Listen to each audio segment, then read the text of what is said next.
तो शिवराज के सुपर सालार और अब ये लगभग तस्वीर साफ हो चुकी है। एक औपचारिकता जो कहनी चाहिए, मंत्री पद की शपथ की औपचारिकता, वो बाकी है और तकरीबन 11 बजे से वो उसकी शुरुआत हो जाएगी। शिवराज कैबिनेट का आज विस्तार है। 100 दिन की शिवराज सरकार, उसका पहला विस्तार आज। इससे पहले 6 मुख्यमंत्री को मिलाकर 6 लोग सरकार में थे और अब आज तकरीबन 24 से 25 नए चेहरे इसमें जुड़ जाएंगे।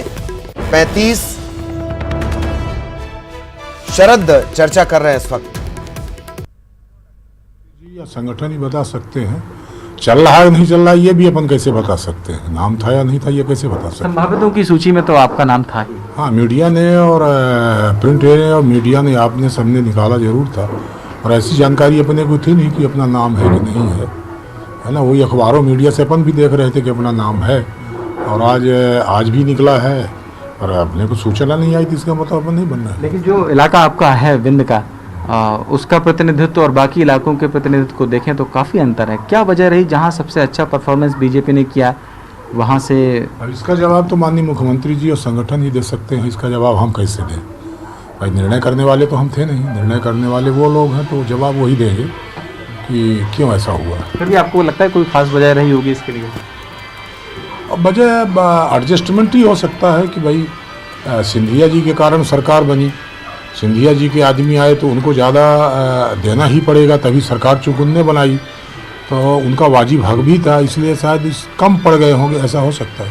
तो आपको लगता है कि ऐसे लोग जो इन्होंने पैराशूट लैंडिंग की, उनकी वजह से आप जैसे जो वरिष्ठ लोग हैं उनको दरकिनार होना पड़ रहा है? नहीं, उसको इस दृष्टिकोण से अपन देखते हैं कि 18 में हमारी सरकार नहीं बनी, तो सरकार नहीं बनी तो 5 साल तो ऐसे भी अपने को प्रतिपक्ष में रहना था। बीच में परिस्थितियां ऐसा डेवलप हुई कि कांग्रेस के उनके खुद के अंतर्द्वंद के कारण सरकार उनकी गिरी और उसमें से काफ़ी लोग निकल करके भाजपा के भीतर आए, जिसके कारण भारतीय जनता पार्टी की सरकार बनी। तो उनको हम पैराशूट लैंडिंग कैसे कर सकते? उनके कारण ही सरकार बनी है। वो अलग से आए होते, सरकार हमारी बन रही होती, तब पैराशूट हो सकते, पर वो खुद आकर के सरकार बनाई थी। ठीक है, तो ये है गिरीश गौतम जी, जिनका कहना यह है कि दरअसल जो सीनियर समर्थक है आए थे उनका एडजस्टमेंट किया जाना था, उनकी वजह से सरकार बनी थी। शायद ये वजह रही होगी कि उन जैसे जो सीनियर विधायक हैं उनके नाम मंत्रिमंडल में शामिल होने वालों से कट गए।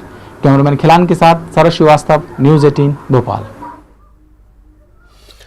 और मंत्रिमंडल विस्तार से पहले सिंधिया ने ट्वीट किया है। शिवराज मंत्रिमंडल के विस्तार पर बोले सिंधिया, अन्याय के खिलाफ छेड़ा गया संघर्ष ही धर्म है। अन्याय के खिलाफ छेड़ा गया संघर्ष ही धर्म है। ज्योतिरादित्य सिंधिया राज्यसभा सांसद हैं बीजेपी से, पूर्व केंद्रीय मंत्री रहे कांग्रेस से, और सारा घटनाक्रम इन सब के बीच का आप जानते ही हैं। पहले शिवराज बनाम महाराज, फिर शिवराज और महाराज, और अब मंत्रिमंडल को देखकर लग रहा है कि शिव के राज में महाराज ही महाराज। और मंत्रिमंडल विस्तार से पहले सिंधिया ने ट्वीट भी किया है। शिवराज मंत्रिमंडल के विस्तार पर सिंधिया बोले हैं, अन्याय के खिलाफ छेड़ा गया संघर्ष ही धर्म है। आज, इससे पहले हालांकि वो मध्य प्रदेश आए हैं भाजपा ज्वाइन करने के बाद, लेकिन आज जब वो आएंगे तो उस आने में एक आने वाली बात होगी, वो हम आपको आगे बताएंगे। कैबिनेट विस्तार पर मध्य प्रदेश कांग्रेस ने भी ट्वीट किया है।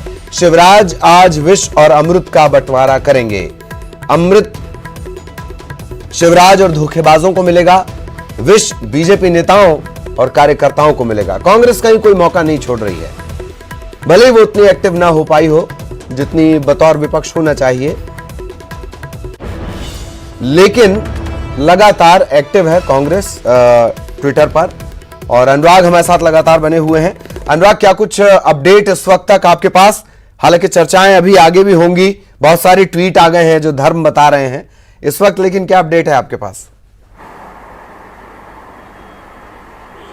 देखिए, एक तो सबसे बड़ी बात है कि जो नाखुश विधायक हैं उन्होंने भी अभी भी लगातार संपर्क करना छोड़ा नहीं है। खबर इस बात को लेकर है कि कुछ विधायक लगातार इस बात के संपर्क में लगे हैं कि मंत्रिमंडल के विस्तार से पहले उनको जगह मिल जाए। कुछ ऐसे चेहरे हैं जो बेहद चौंकाने वाले थे। संजय पाठक को बाहर किया गया। रामपाल सिंह को माना जा रहा था कि इस बार शिवराज के सबसे करीबी हैं, उनको मंत्रिमंडल में शामिल किया जाएगा। इसके अलावा गौरी शंकर बिसेन बालाघाट से एक बड़ा चेहरा है महाकौशल से, और लगातार वो चुनाव जीतते आ रहे हैं, सांसद भी रहे, उनको मंत्रिमंडल से बाहर कर दिया। तमाम जो बड़े चेहरे हैं, इनको इस बात की उम्मीद नहीं थी कि इस तरीके का झटका इनको दिया जाएगा। हालांकि खबर इस बात को लेकर है कि अभी भी कुछ समय बाकी है और हो सकता है कि कुछ नामों को इधर उधर किया जाए, लेकिन क्या पार्टी फैसला करती है, पार्टी तय करेगी। तो कुल मिलाकर कुछ ही समय बाकी है, जब मंत्रिमंडल का विस्तार हो जाएगा और पूरी तस्वीर भी लगभग साफ हो चुकी है कि कौन कौन मंत्रिमंडल में